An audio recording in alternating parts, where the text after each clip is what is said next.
বড় ভাই কই যাবেন ভাই কই যাবেন? আমি যাবো ওই রংপুর। আইন ভাই। সিট আছে?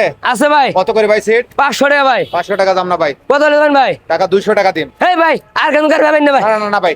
আইন ভাই। আরে না 200 টাকা দিয়ে ছাড়া দাও। এই ভাই 400 টাকা দিন ভাই। 400 টাকা না 250 টাকা দিন তবে। না ভাই ভাই এটা তো গাড়ি শেষ গাড়ি আর গাড়ি পাবেন না এটা ফার্স্ট ট্রিপ ভাই। আচ্ছা জানগা আপনি গাড়ি পাবেন না রংপুরে গাড়ির অভাব নাই জানগা। বয়ে যাও না গো।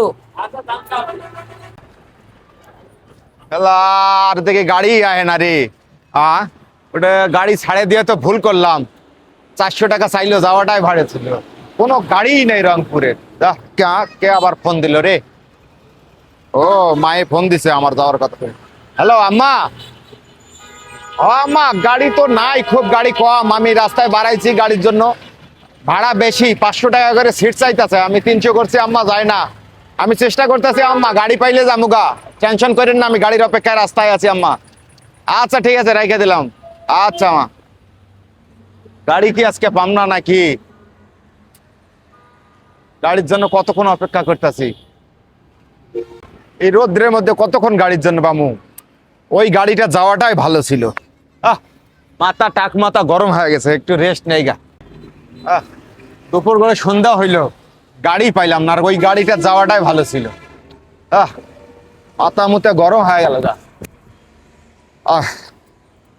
বেগত টাকা পয়সা আছে। দিনাজপুর যাবো বড় ভাই।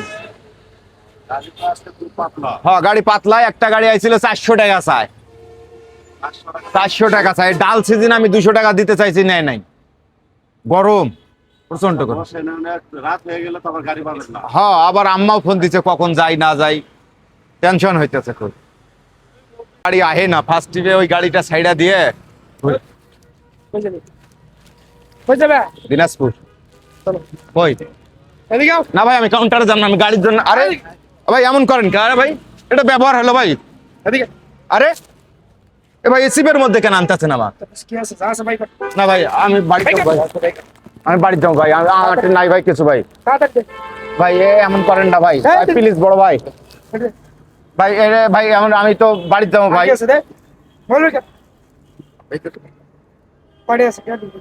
ভাই এমন করেন না ভাই, ভাই প্লিজ না ভাই, মোবাইল নেন না ভাই, আমি দেশের বাড়ি যাবো ভাই, মোবাইলটাই মাসে কিনছি ভাই। ভাই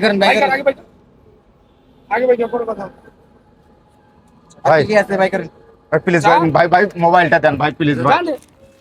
ভাই ভাই দেন ভাই, ভাই আমার মোবাইল নিয়েন না ভাই। এলে আমার শাড়ি গহনা আছে ভাই, বাসার জন্য আমি 5 মাস পর বাড়ি যাইতেছি ভাই। প্লিজ ভাই মোবাইলটা দেন ভাই। ভিডিওটা আপনারা যারা দেখছেন তারা অবশ্যই বুঝতে পারছেন, আমি সামান্য 200 টাকা বাঁচার জন্য এই টার্মিনালে রাত করার পরে এই ছিনতাইকারীর হাতে পড়ার পরে আমার সর্বোচ্চ নিয়ে শেষ হয়ে গেল। তাই আপনারা অল্প কিছু টাকা বাঁচানোর জন্য টার্মিনালে রাত করবেন না, যত দ্রুত তাড়াতাড়ি গন্তব্যস্থানে পৌঁছার চেষ্টা করবেন।